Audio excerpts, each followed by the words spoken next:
I knew my wife was cheating the moment I found the receipt, but I let her think she was getting away with it for 3 months. The piece of paper was folded neatly in her jacket pocket, a pocket I was checking for tissues because she'd been complaining about allergies all week.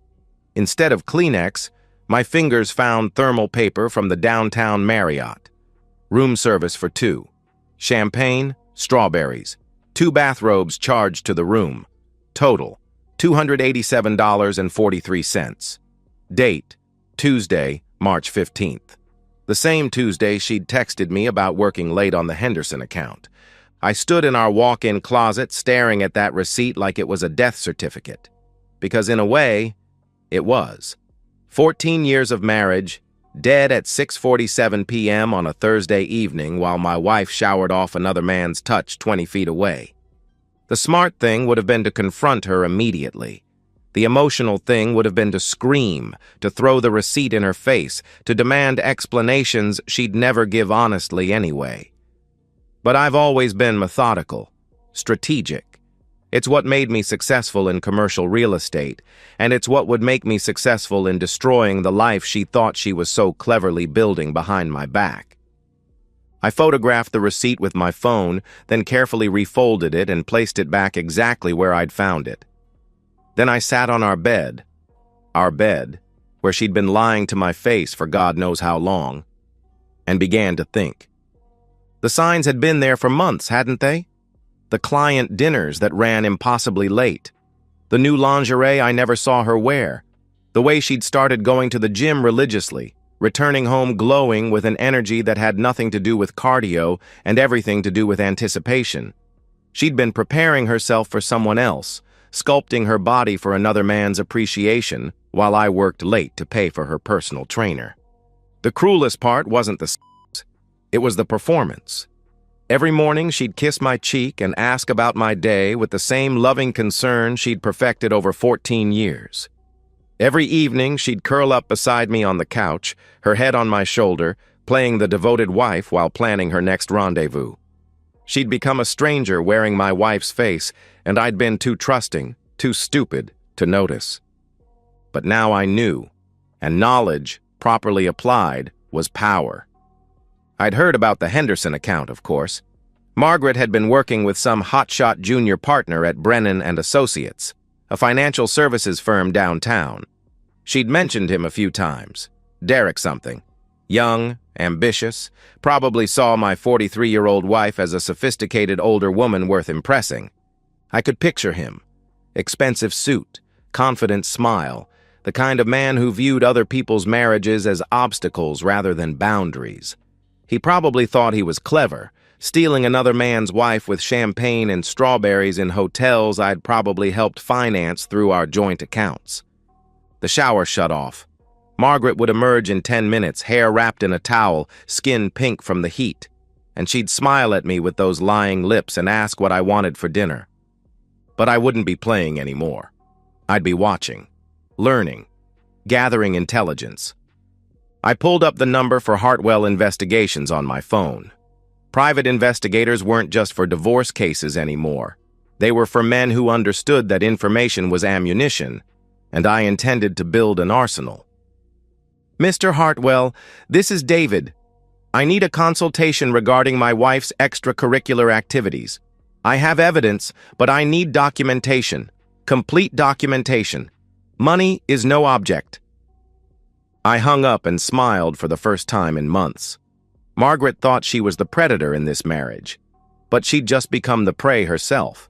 She just didn't know it yet. The bathroom door opened, releasing lavender-scented steam. David, what do you want for dinner tonight? I looked at my wife, really looked at her, and saw a stranger. Whatever you'd like, sweetheart. I'm not particularly hungry. Not for food, anyway. But for justice? For revenge? My appetite was ravenous. Michael Hartwell delivered his first report exactly 1 week after our initial consultation, and reading it felt like performing surgery on my own marriage. Every page contained another small death, another confirmation that the woman I'd loved for 14 years had been systematically dismantling our life together while I slept beside her, oblivious.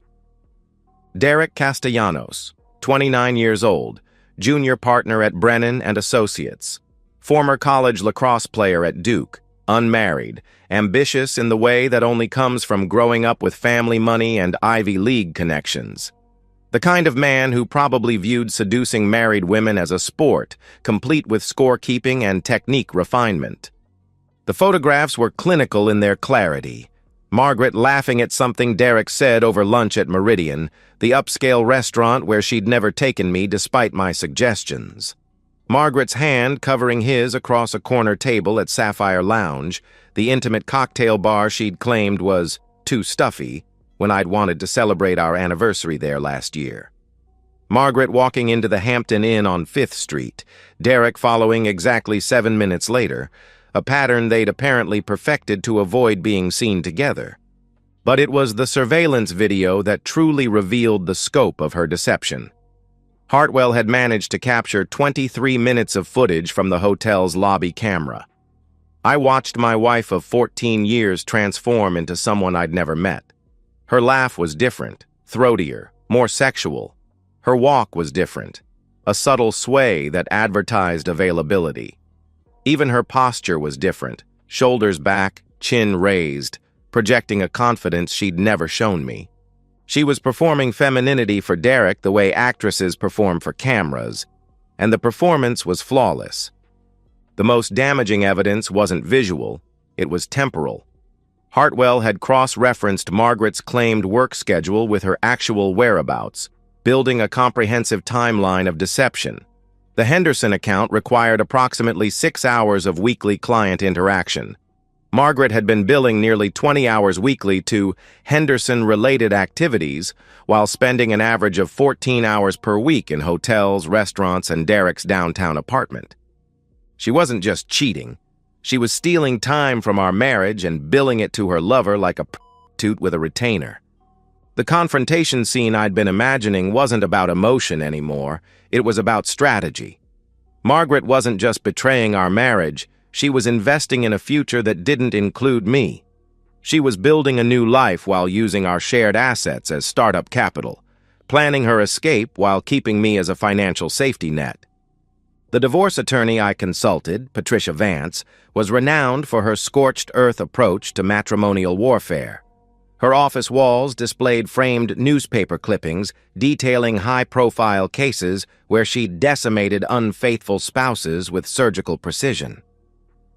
"Your wife has been remarkably careless," Patricia observed, spreading the photographs across her conference table like tarot cards predicting doom. The paper trail alone would be sufficient for a fault-based divorce in this state. "I want more than a divorce," I told her. "I want consequences." Patricia smiled with predatory satisfaction. "Then we'll give her consequences." We spent 3 hours mapping strategy. Asset protection came first, quietly moving funds from joint accounts to individual holdings, documenting every shared investment and property acquisition, preparing for the legal battle Margaret didn't know was coming. Patricia recommended a forensic accountant to trace every dollar Margaret had spent on her affair, building a case for reimbursement of marital assets used to fund adultery. "Let her think she's winning," Patricia advised. "Cheaters become overconfident when they believe they're undetected. She'll make mistakes." That evening, I watched her prepare for another client dinner with new eyes. The careful makeup application, the outfit selection, the perfume she'd stopped wearing for me months ago. Every detail was a weapon she was sharpening for someone else. "Henderson account again?" I asked, sipping wine while she checked her reflection. "Unfortunately," she sighed, practicing the weary expression she'd perfected. "Derek thinks we can close the deal if we work through some details tonight." Derek. She'd said his name with unconscious familiarity, the way she used to say mine. That slip would have destroyed me 3 months ago. Now it was simply more evidence for Patricia's files. After she left, I poured another glass of wine and opened Hartwell's latest report. Tonight, when Margaret thought she was safest, when she believed her secret was secure, Hartwell's team would be documenting every kiss, every caress, every moment of passion my wife shared with her lover. In 3 weeks, I was going to destroy her world completely. I selected my charcoal Armani for the confrontation, the same suit I'd worn to close the Meridian Tower deal, the same suit Margaret had once called devastatingly handsome. The manila folder containing divorce papers sat on my dresser like a loaded weapon, 47 pages of legal documentation that would transform my wife from partner to adversary with the stroke of a pen. 3 months of surveillance had revealed their pattern with mathematical precision. Every other Wednesday, Margaret would claim a late Henderson account emergency, while Derek would mysteriously cancel his evening appointments. They'd meet at the downtown Marriott, the same hotel where I'd first discovered their affair. Room 847, always room 847. I arrived at the Marriott at 5:30 p.m., 2 hours before their scheduled rendezvous. The lobby lounge provided perfect surveillance angles while maintaining the appearance of a businessman waiting for clients. I ordered Macallan neat and positioned myself with clear sightlines to the elevator bank. At 7:43 p.m., Derek entered through the main entrance wearing confidence like expensive cologne. 6'2", athletic build, the kind of casual arrogance that comes from never facing real consequences. He moved through the lobby like he owned it, probably because he'd been conducting his affairs here long enough to feel proprietary about the space. Margaret appeared at 7:51 p.m., 8 minutes of strategic delay designed to avoid the appearance of coordination. She wore the black dress I'd bought her for our anniversary last year, the one she'd claimed was too fancy for anywhere we'd go. Apparently, Derek merited special occasion attire. Watching them reunite near the elevator was like observing wildlife, predators recognizing each other through instinctual signals. Derek's hand found the small of her back immediately, guiding her toward the elevator with practiced familiarity. Margaret laughed at something he whispered, the sound carrying across the lobby with crystalline clarity. They were happy, genuinely, radiantly happy, in a way that illuminated how miserable our marriage had become. Margaret hadn't looked at me with that kind of anticipation in years, hadn't touched my arm with that unconscious intimacy, hadn't smiled with that unguarded joy. The elevator doors closed on their ascending passion. I finished my Macallan, straightened my tie, and began the most important negotiation of my career. 8th floor, down the hallway to room 847. I could hear their voices through the door, Margaret's laugh, Derek's deeper rumble, the clink of champagne glasses. They were celebrating something, probably the thrill of believing they were untouchable. I waited exactly 10 minutes, long enough for them to settle into their ritual, to shed the pretense of business meetings and embrace the reality of their affair. Long enough for them to believe they were safe in their stolen sanctuary. The knock was firm, but not aggressive. Professional. The kind of knock that suggested room service rather than vengeful husbands armed with divorce papers. Footsteps approached the door. A pause while someone checked the peephole. The chain rattled. The deadbolt turned. The door opened 6 inches, revealing Margaret's face framed by the security chain. Her expression cycled through emotions like a slot machine. Curiosity, confusion, recognition, and finally, absolute horror. The color drained from her face as our eyes met through that 6-inch gap. "Hello, Margaret," I said quietly. "We need to talk." Behind her, Derek's voice called out with casual intimacy. "Who is it, babe?" The endearment hung in the air like smoke from an explosion. She was his babe now, his secret girlfriend, his sophisticated older woman. But she was also my wife, wearing my anniversary gift while planning our marriage's destruction in a hotel room charged to our joint credit card. "It's..." Margaret's voice cracked. "It's my husband." The silence from inside the room was deafening. I could picture Derek's face, the exact moment when his fantasy collided with reality. Margaret's hands shook as she fumbled with the security chain. She opened the door wider, revealing herself in the silk robe the hotel provided. Her hair was disheveled, her lips swollen, her face flushed with passion that wasn't meant for me. "David, I can explain," she began. "No need," I interrupted, extending the manila folder with surgical precision. "Everything's explained in here." She took the folder with trembling fingers, her eyes never leaving my face. Behind her, Derek appeared in the doorway wearing nothing but hotel towels and panic. Up close, he looked younger than his 29 years, his face pale with the realization that his sophisticated affair had just become a legal liability.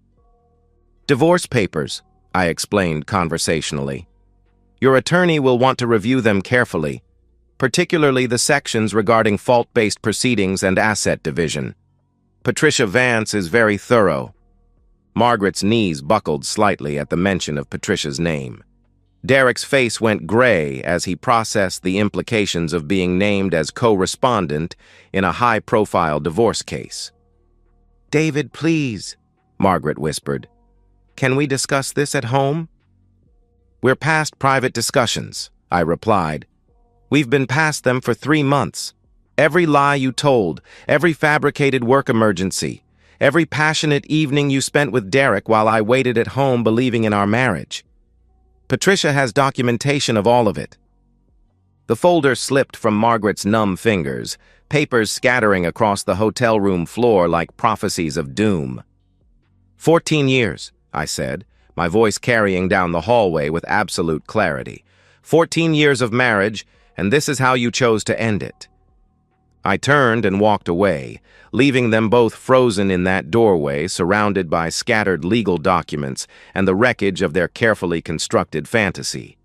My footsteps echoed down the hallway with the measured cadence of a man who'd just won the most important victory of his life. The war was over. Margaret just didn't know it yet.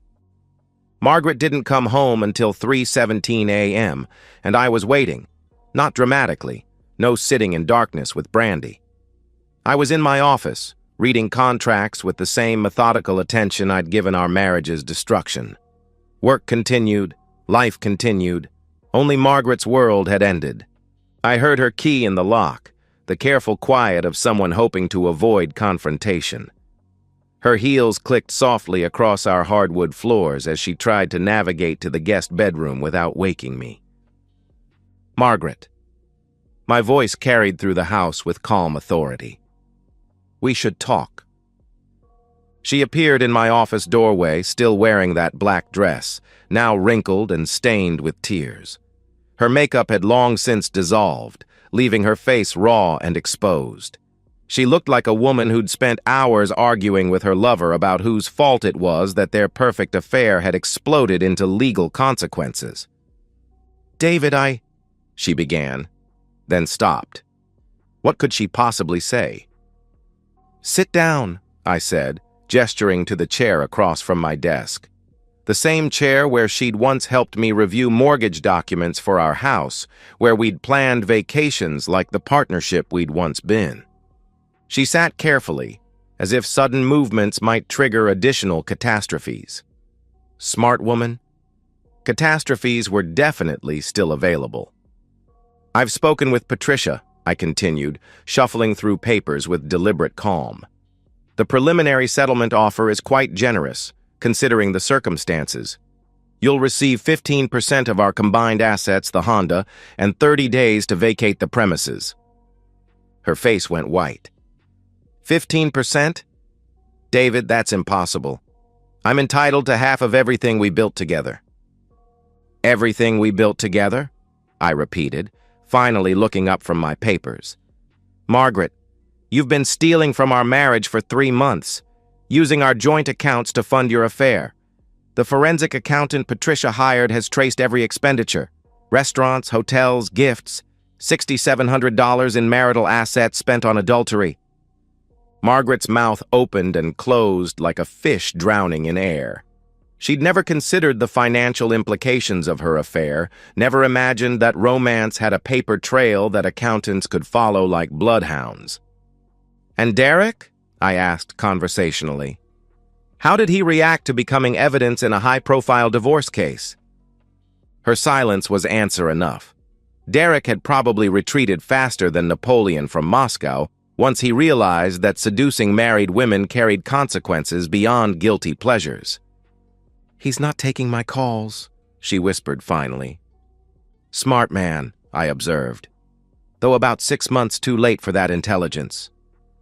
The next 3 hours were a masterclass in controlled destruction.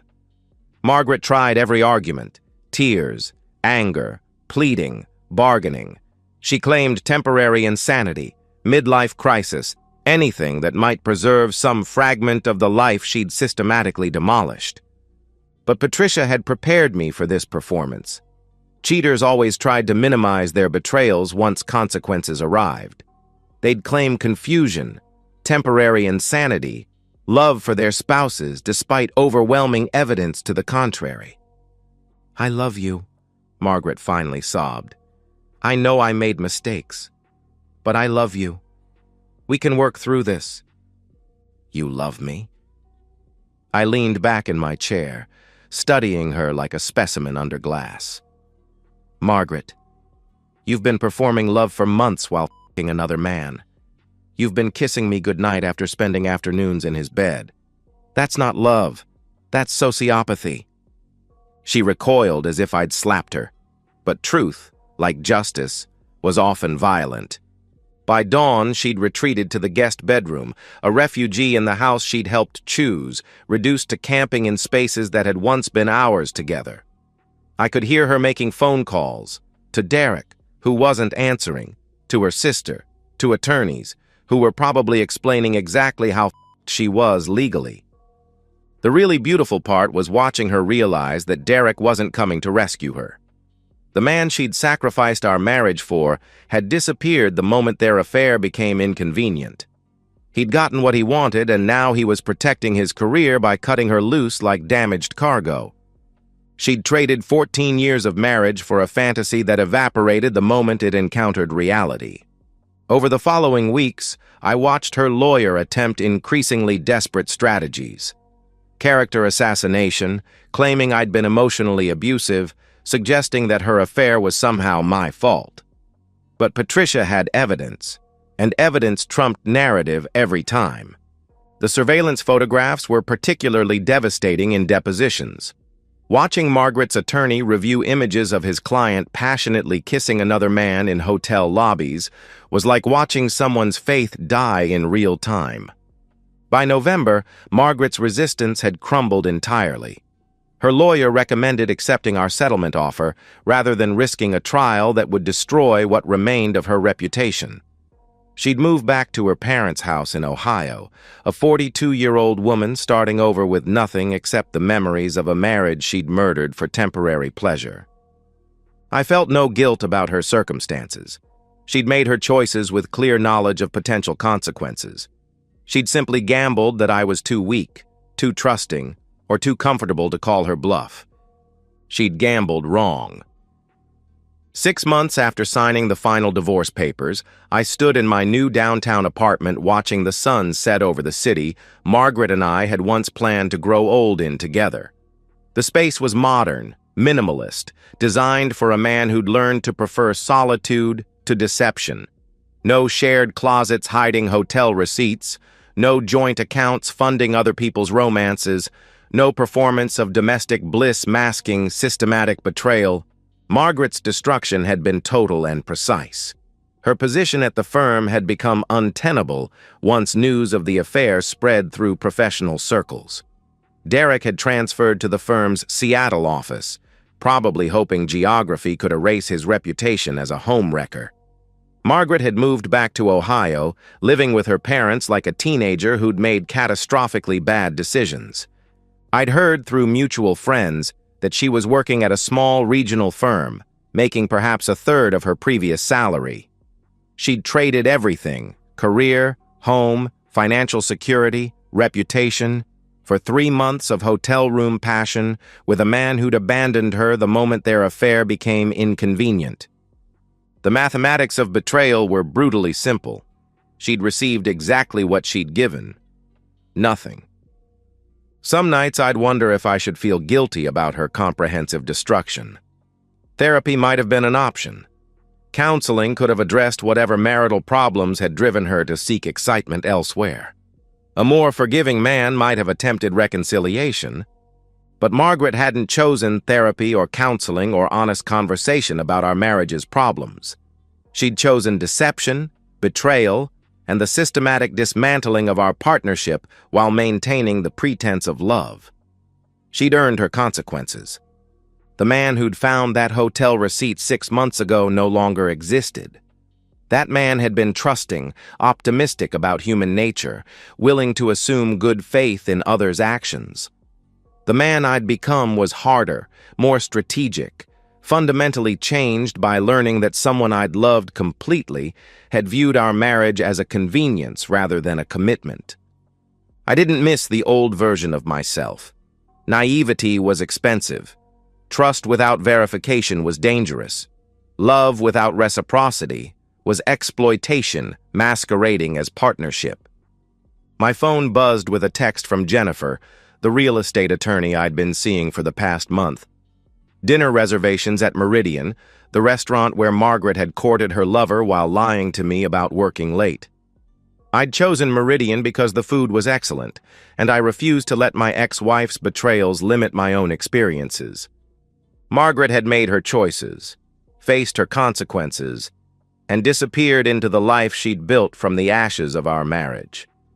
I'd made my choices, engineered her consequences, and moved forward into a future uncontaminated by her deceptions.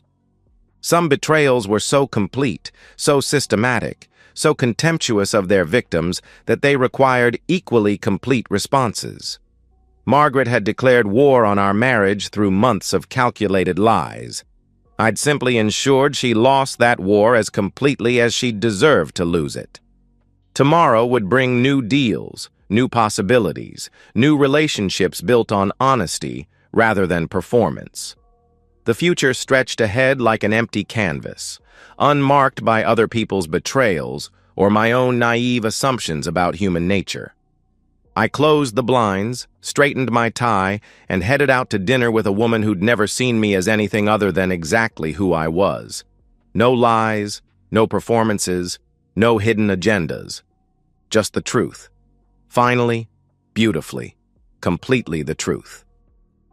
And so, we've reached the end of today's story. Was it what you expected, or did it take a twist you didn't see coming? I'm curious to hear your thoughts. Share them in the comments below, and let's get a conversation going. If this story kept you hooked, make sure to hit that like button. And if you're new here or just haven't subscribed yet, now's the perfect time to join our community.